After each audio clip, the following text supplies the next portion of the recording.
Hello and welcome to ANN7 with me, Sifiso Mahlangu. This is a special edition of a show with the SG of the ANC, Mr. Gwede Mantashe. I'm not alone today. I'm joined by the anchor of ANC Decides, Ms. Mfundo Mabelane. Mfundo, welcome. Oh, it's such a pleasure to be joining you, Sifiso, today. And we're joined today by the Secretary General of the ANC, Mr. Gwede Mantashe. Mr. Mantashe, thank you for honoring us with your presence. Good day, good day, good day. It's a privilege to be here. No, it certainly is an honor for us to have you. But perhaps to get underway, it's 2 weeks to the much-anticipated elective conference. Talk us through the state of readiness of the ANC ahead of that conference. The fact that you are here in this venue today to run a PGC of the Northwest, following a successful PGC in the Northern Cape, in the Western Cape, in the Eastern Cape, in the Free State, and we're now here. And as we sit here, there is a PGC in Mpumalanga. This evening, the PGC of Gauteng will be starting. Shows you that the momentum cannot be stopped. Mr. Mantashe, there are 4 court cases of the ANC from the provinces today. Do you think that might affect the elective conference? Might it be contested in court even after the outcome of December's conference? You know, court cases, I have seen this hullabaloo about court cases is something new. We've been having court cases in the ANC. One time, the Eastern Cape was in court 12 times, and we succeeded 12 times. The Free State was stopped on the eve of the Mangaung conference. That conference continued. We're having many court cases here. Others, the people go to court for different reasons. Others feel really justice has been done to them. They have not been given an opportunity to do what they should do. But others go there to just create nuisance for the ANC and destabilize the ANC. For both of them who are ready to engage and do what is right. When a court says in the Free State, rerun 21 branches, we say to the province, rerun 29 branches, that what is a big deal? And they're rerunning the 29 branches. Now, Mr. Mantashe, wouldn't you say that with all that we're seeing across the 9 provinces in terms of this litigation, I mean, we would say it's unprecedented, but you say you've been having such litigation. Wouldn't it be time to consider perhaps electoral reforms in that respect, to say 1 member, 1 vote? You can do that, still there will be questions because it will not be 1 citizen, 1 vote. It will be 1 member. And there will be questions about whether it is a legitimate member or not. So you're not changing the narrative. But certainly would you say something needs to be done because this cannot continue Can I tell you, what we do now is new, where we allow branches to nominate and go to a PGC to just consolidate branch nominations. And say to PGC, don't tamper with those nominations because that is the will of the branches. It's the first time we do it that way. That means we are adapting and changing. Now, Mr. Mantashe, you've said before, and President Zuma has echoed your words, that branch nominations look like they have been manipulated. Is this a concern for you, or do you have any proof that manipulation has happened somewhere in the branches? You know, in our guidelines, we said if you think that you are unhappy, appeal within 48 hours. Many of the branches have done that, and teams have listened to them, and they're correcting them. Other branches have been told to rerun at their PGMs. And our view is that we are managing a democratic process actively. Rather than being artificial and bureaucratic about it, we're managing it actively. And I always tell people that if you have never ran an organization like the ANC, you will have your ability to coordinate. You will have the ability to say that is chaos. But when you are in the ANC, you develop a skill called coordination, which is a combination of coordination within a chaos. And I think we are mastering that. When there's chaos, we thrive and we become better. Now, still on branch matters, talk to us about the caliber of comrade. Because I've heard you in a number of interviews talking about the caliber, saying it seems like a free-for-all. We're seeing many people joining the movement, perhaps for self-enrichment. The likes of Chris Hane spoke out against careerism within the movement, where people are not so selfless. Do you think at some point you need to be vetting the type of comrade that you allow into this movement? Can I tell you, nature is something strange. Once you open new vistas, many people will take opportunity to actually exploit those new vistas that you have opened. What we could do is to be in denial and try to hide our head in the sand and say it is not happening. The ANC is the ANC of old. Many people say that to me. This is not the ANC I know. This is not the ANC I joined. If it was the ANC that he knows or she joined, it would be a sick ANC. ANC worked under conditions of illegality for many years. Discipline was part of the security, and today it's an open organization in society. Every member of society has a right to join the ANC. And therefore, if you try to say we've had to kick away members, you will have a different crisis of a smaller ANC that will not have an impact on society. The ANC must develop capacity to deal with the dynamics of incumbency. That we are now a liberation movement that has ascended to power. And that itself opened up many opportunities. Many will come to the ANC for those opportunities. Because the ANC must facilitate growth of individual, facilitate business, growth of individual entrepreneurs, and not only focus on those who are connected to it. We're going to have an influx of good and bad. And I like the Chinese expression that when you open that window for fresh air, mosquitoes also come in. You must just find a way of dealing with the mosquitoes.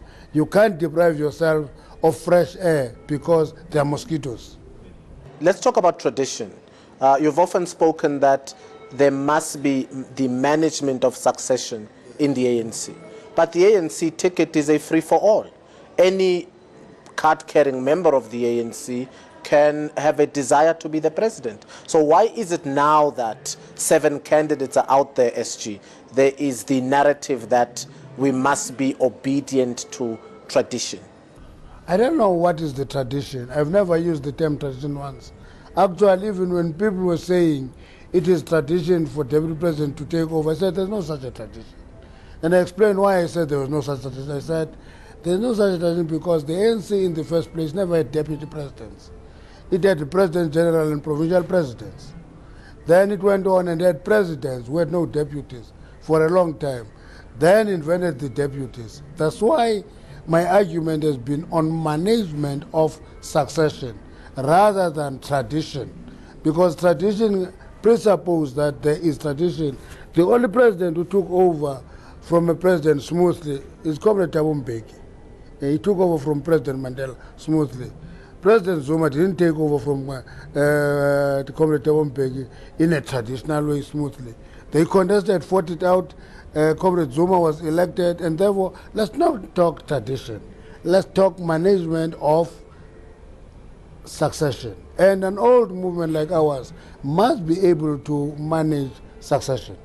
But is there no lacuna here? Because you say you've never spoken of tradition, but there are some like the likes of Zamani Soul who's gone on to write opinion pieces on this tradition and spoke about what happened in 1949 with Dr. Xuma and J.S. Moroka to say from then on it was uninterrupted and happened in this fashion. So with some, is there a situation where some ANC members have their version of what could be considered tradition, and then there's the SG who is stating it matter-of-factly what it is? Now let's talk 49.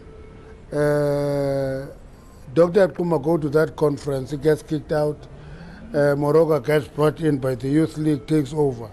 Again, an unmanaged succession. What happened in that when the program of action was implemented? Morocco stood away from it, saying, I don't want to be associated with this, I'm standing alone, that is a crisis. That is another example of what happens when succession is not managed. And 49 that is referred to, no deputy president was elected. The deputy president of the ANC was elected for the first time in 1958. And that deputy president was Oliver Tambo.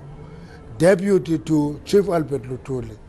And then he went into exile to set up the foreign mission and set up the international support of the ANC out there. Chief Albert Luthuli died. Oliver Tambo acted 67 to 69. 69 Mrogoro confirmed him as a president with no deputy. Okay, with no deputy. Okay, he went to Cabo in 1985. They ran the conference with no deputy. So that's my argument about an argument that is weak of a tradition. I'm talking of the importance of managing succession. And in an organization that is we're operating in a legal open system, when you elect a deputy, I'm saying you should have succession in mind. Okay, you should have succession in mind. If you think that that person you had in mind is not the right candidate, please give the organization an explanation so that there's a peace of mind in the movement. There's no free for all. That's my argument.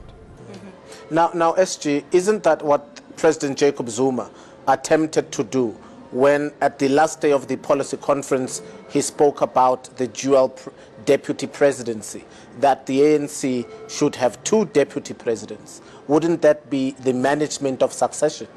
Now, the 2 deputies is not the idea of President Zuma. It came as a resolution from various provinces that we need a second deputy president, a second DSG. It is part of the proposed amendment of the Constitution. It will be debated in conference.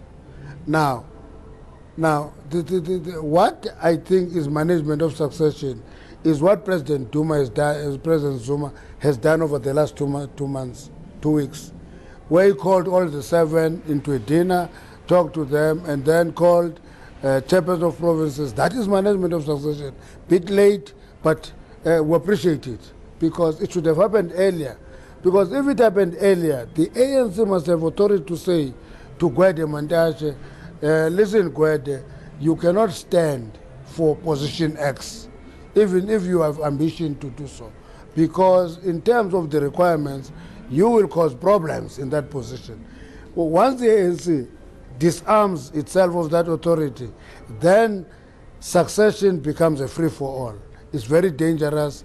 That's why it will be influenced by many things, including money, where you find out that actually the actual winner will be equal to giving this to the highest bidder. And my own view is that the ANC must have political authority to prevail on its members and leaders to say, look, listen, comrade, you have these strong points, but I think we can play a more fruitful role in that position, or even outside of the top 6 in position X in government.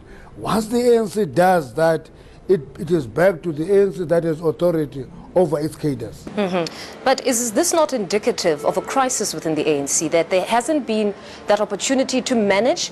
Because, or at least when we talk about the proliferation of these candidates into the presidential contest, it's because many were seeing that crisis and saying, I need to raise my hand up and see if I can't steer the ANC back into the direction it was meant to be traversing in. Is it not a situation where these seven candidates have had no choice but to raise their hands? No, they had a choice. All of them except Matthew Post are members of the NEC. So it's not outsiders who think that there's a crisis in there. I can go there and rescue. They are part of the leadership. All 6 of them. They're part of the leadership. 3 of them are officials, 3 are members of the NEC. All of them have an opportunity, given the privilege of leading the ANC for 5 years. No, they can't come as if they are outsiders and make a discovery that there is a crisis.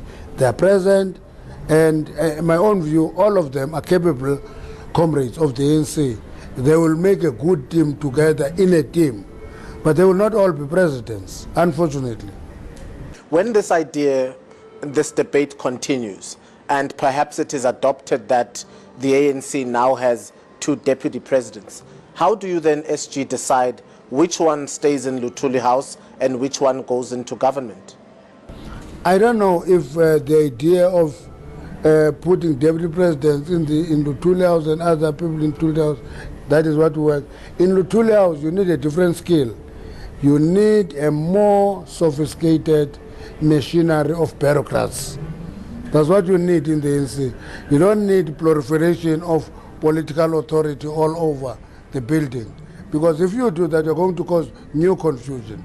Because that deputy president is going to want to be operational. Once they want to be operational, they are going to tremble at each other with the SGO. Thank God I will not be there. They will tremble at each other, and you will have a deputy president who wants to be operational. When there is a secretariat that is operational, you're going to get a problem. But if delegates decide so, I think they should debate what is it that we want. If we want more capacity that is political, they must say so and actually be clear of what capacity they want. To me, I said, if, for example, we had 9 officials, there's nothing new with that. Chinese Communist Party has 9 officials. They all constitute a Politburo. There is no working committee in between. That 9 is a working committee of the Communist Party. Maybe we take that route. We take all them, 9 of them, most of them in government with clear responsibilities at strategic points of governance. Those are the ideas that must be thrown into the conference. Now, Mr. Mantashe, on to unity. Many are saying that the ANC has not fully internalized what it means to unite the ANC again, that there's no appetite to finally tackle what divides the ANC.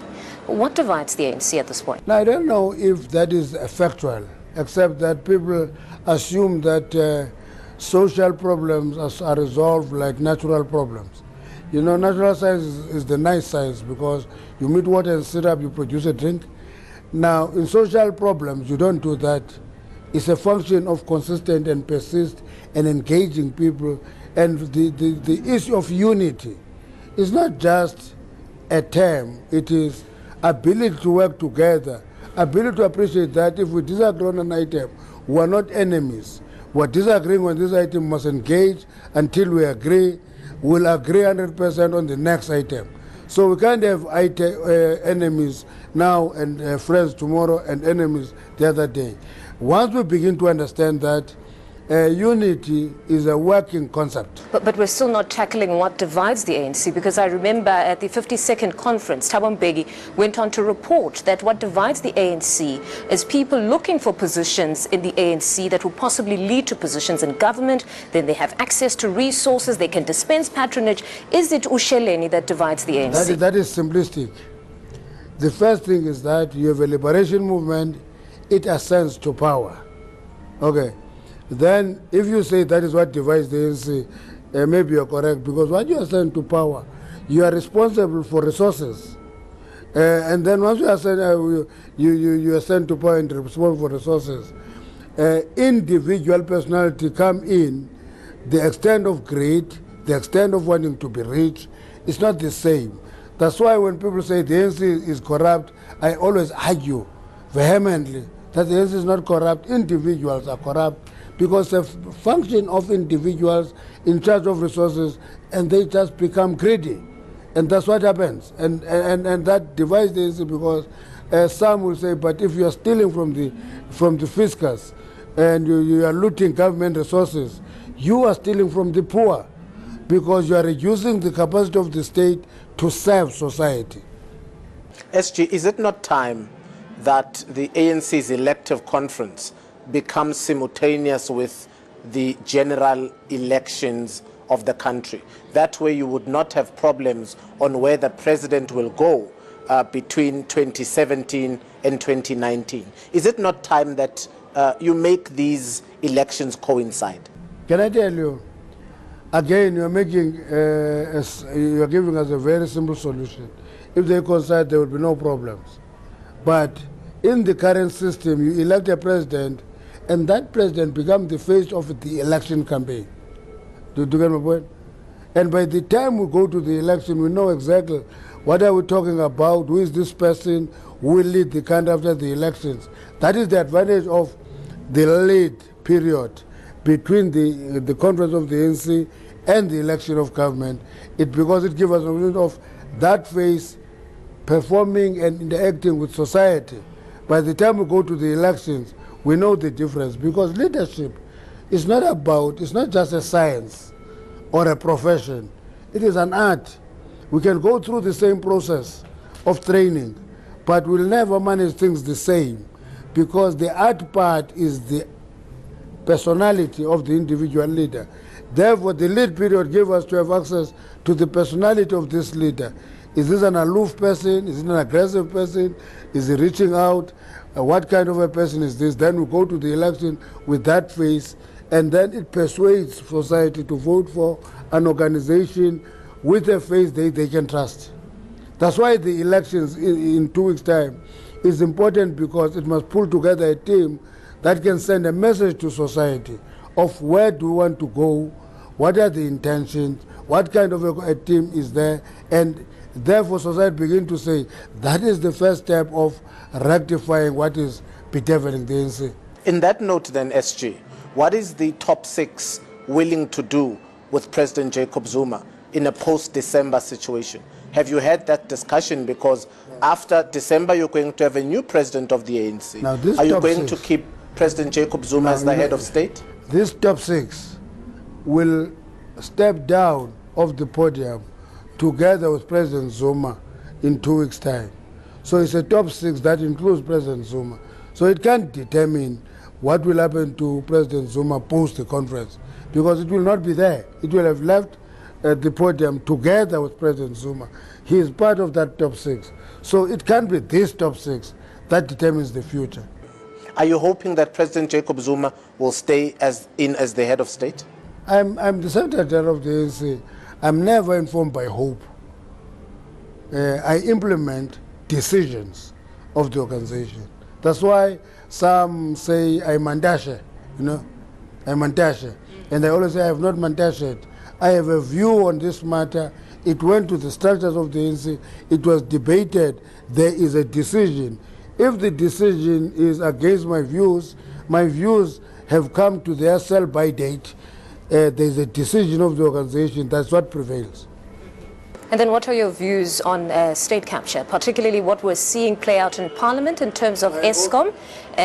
You can decide whether it's wearing your cap as Secretary General, or your views personally. But what is the view around what we're seeing happening in Parliament now in terms of the ESCOM inquiry, where we're hearing of allegations of corruption and meddling? What is the ANC's view? Let me tell you, state capture is reality, depending on how you define it. There is an emerging debate in the ANC that there can be no state capture until all 3 arms of the state are captured.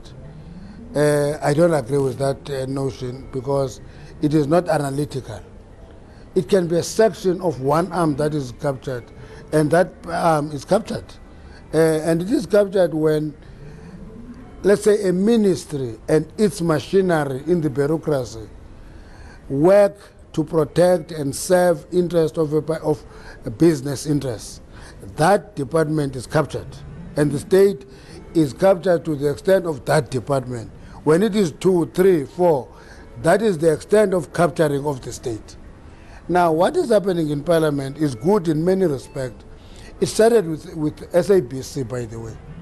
See, when there was that process of SABC, in the ANC we got divided, as I say, why do we do to ourselves this? This is denting the ANC. And some of us argued that we're not denting the ANC, we're actually reinstating the ANC as the leader of society.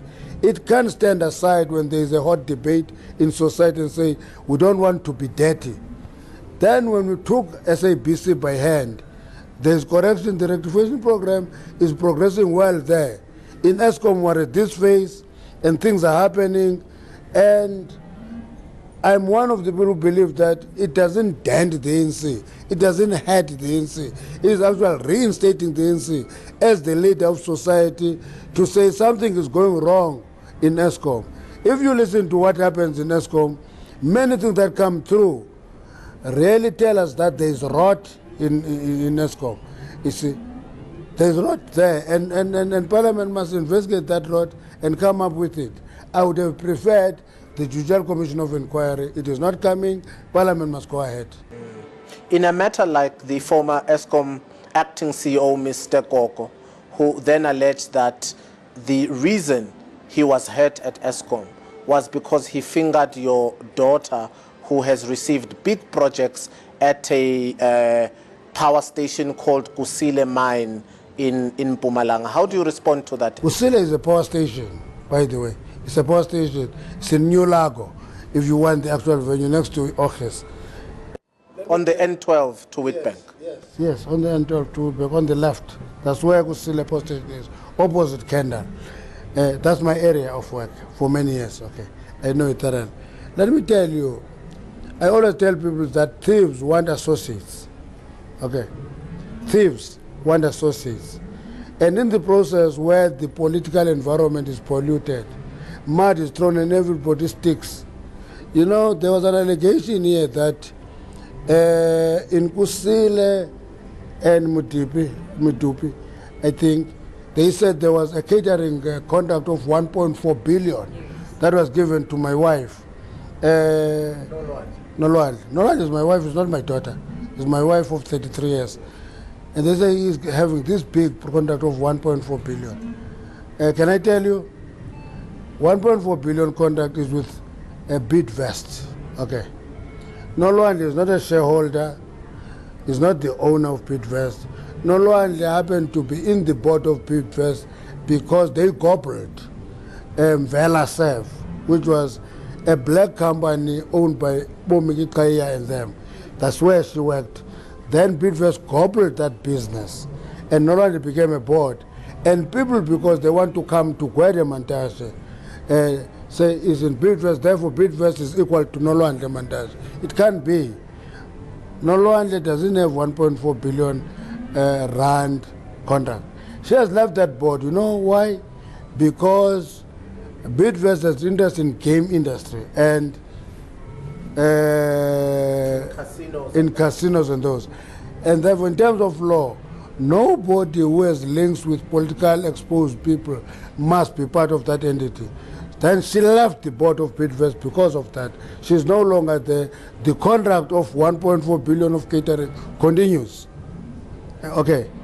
I wish I can have it. And then on to your daughter, though? Yeah, then it goes to my daughter. My daughter is a quantity surveyor by qualification. Okay. It's gone beyond that now.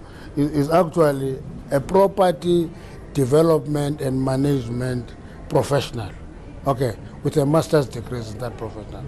As a quantity surveyor, she worked on site in Kusile, based in the head office, moving in and out, left ESCOM. The date that is in Koko's statement is about a year after Nombasa left ESCOM. Okay, says there was this kickback in this date. Nombasa was out of ESCOM for more than a year at that point in time. She is in the private sector and that's it. And what is ironic and interesting for me is that Nombasa was employed in ESCOM having been married to the Mawelas. But she's not Nombasa Mawel. Okay, she's Nombasa Mantashe. That is quite curious for me. Why does ESCOM not see its records that it employed Nombasa Mawel and see Nombasa Mantashe? But that is the media for you. We have to create that link. And if there ever was any malfeasance, as everybody loves that word these days, would you then dissociate yourself from your daughter, or you would say... I am saying there are two things that are dissociated with him.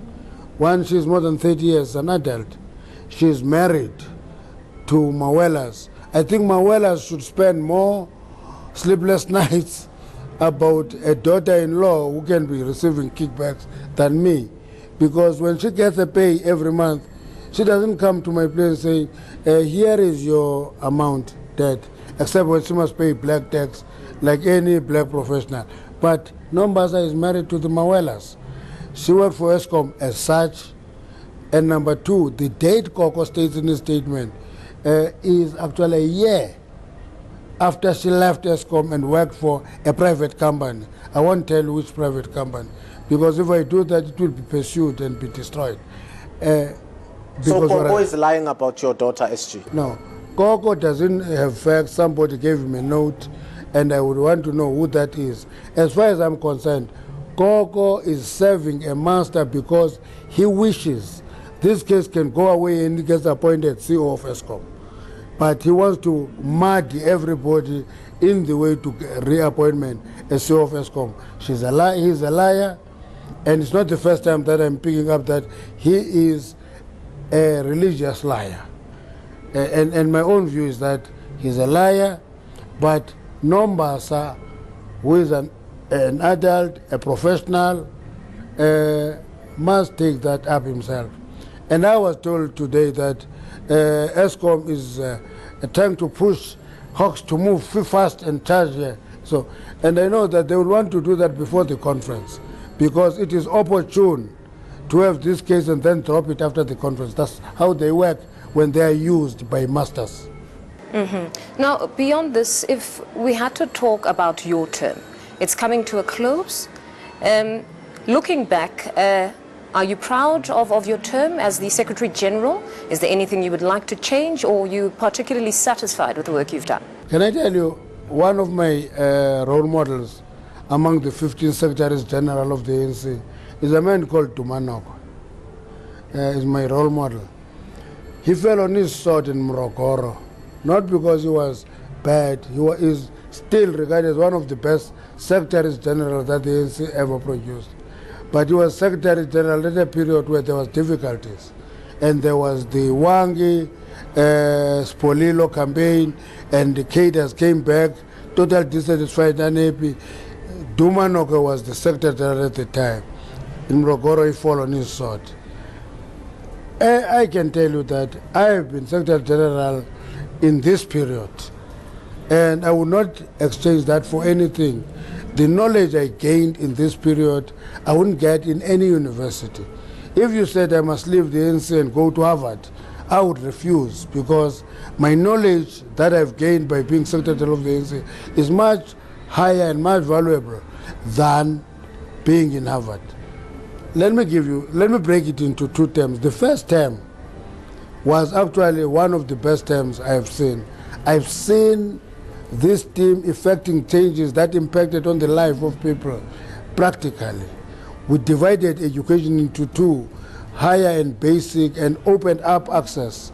And the consequence of that is hashtag fees must fall, which I call a crisis of our success, because we took numbers of students in university, of black students, from 150,000 to 250,000. And that is success. Because we've opened that access, then the demands are growing, it must be free. We commit ourselves to give free education to every child from a poor household and a working class household. That commitment stands. We started implementing it. For example, I don't know if you know that NSFAS at TVET College is a grant. I read for some time now. Your third year at university, if you pass, becomes a grant. And they are free bursaries at postgraduate qualifications. And to me, that is our flagship. We succeeded, we did well, we're doing well. You're talking of my daughter, which I say is a quantity surveyor. I would have never ever dreamt of being a quantity surveyor. My daughter is, because the ANC opened those opportunities. Now, you see, I can give you a list, because I'm not talking of education as an academic. I have 4 kids. I take them to school, all of them, you see. I've got an agricultural economist. I don't think if it was not for the ANC, he would have had access to that. I'm proud of that. That first day did wonders. We started introducing NHI, we had pilot sites and went well. It's a bit that you have not completed, and I can give you a list of those achievements. The second one was quite difficult, a term. Again, in itself, gives you unique experience. Who else would have dealt with the challenges around the development of Nkandla? I'm the only Secretary General who have that experience. In future, they will come to me to ask. How would you rate your handling of Nkandla, though? We handled it very well. The only problem that I think even this Commission must correct is how does government and ANC relate? We came to the conclusion immediately that the percentage of non-security upgrades must be paid and close the matter. It took another 3 years at government to see the way we saw it 3 years ago, and they did it as a court judgment. And my own view is that wisdom, what we have learned is that the ANC should have insisted on saying, if we continue with this thing, it will hurt the individuals, it will hurt the ANC. We didn't do that. That is the learning, the point of learning. But it would be remiss of me not to alert you that many were very critical of the ANC's handling of Nkandla, especially what happened in Parliament. I know you don't like to be interrupted, but nevertheless, you are aware that there were a number of people that were critical, society was critical, some opposition party members, of how the ANC handled the matter. What is your take on that? My take is simple. The ANC made its views. Government advisors came with their views that is this tantamount to admission of guilt? And obviously, if I work with you as my colleague, the worst thing I would do is to accept that I'm trapping you into admitting guilt and therefore basically lead you to an abattoir. I wouldn't do that. And therefore, once the government advisors came with a particular view, that became what prevailed. And it cascaded down to Parliament, everything. I accept the criticism, but I don't criticize wholly people who defend decisions that are taken. Because in an organization, it is about defending decisions that are taken, irrespective of your views. Once that decision is taken, my views counted for naught. Okay, and I want to prevail on every cadre to do that. That's why, even when we watched the 8 votes of no confidence, my argument is that defend the ANC, take the party line. When they brought the question of conscience, I said conscience, if we just limit to conscience, we'll have no organization, we'll have a collection of conscious individuals. So we would be naive as society to expect perhaps there to be a vote in terms of conscience, that this is a political game and we shouldn't expect politicians to not close ranks when the time comes. Even the parties that proposed the vote of no confidence, they were not informed by conscience. They were informed by a political program of their parties. Okay. And all that we're asked to do was to support their political agenda and program. And it's not done in politics, simple. Tell me, SG, you have been on Mr. Ramaphosa's slate as the chairman. He released you on his slate to say you would be the nominated chairman of his top 6. Now, on this current top 6, you are the Secretary General. You don't think that's a conflict of interest? Because many people in the branches complain to say, how can they trust you when you know you have a job in a post-December situation because you are on a slate? Shouldn't we do away with slate politics in the year of Oliver Tambo? I read many of these lists circulated. Okay. I've been to every slate. My name have appeared in every slate, virtually every slate. Ramaphosa pronounced me in his slate and limited my chances of getting into other slates. Okay, by that pronouncement. The reality of the matter is we're going to a conference, people, there are candidates, people have choices. Now let me come to the question of trusting. It is actually disingenuous of people to say they can't trust me as if I'm running a conference. Okay? Because the conference is run by the National Executive Committee of the ANC. Of the officials, 3 of them are candidates. Would they have felt better if I was the 4th candidate of the top 6? And I think that question would help them to help clarify the hypocrisy in the question of a Mantashe who should be neutral when everybody else is a candidate and others support that one. The only person who must be neutral should be the SG. One person who was coming frontally to me with that, and I said, you see, comrade, you never complained this bitterly when another candidate was promoted in a government event in Kimberley where the president was present. Now, and I never said that I don't trust the president because he was in a government event and a candidate was promoted. I still regard him as my president and I trust him as my president. So it is disingenuous to use that argument. It's actually hypocritical. Can you be an objective SG at the conference, knowing that you are on a slate to be the chairman if Mr. Ramaphosa wins? I'm not a secretary of a slate. I'm the secretary of the ANC. My report to conference has gone to the NEC twice now. Okay. You know why is that the case?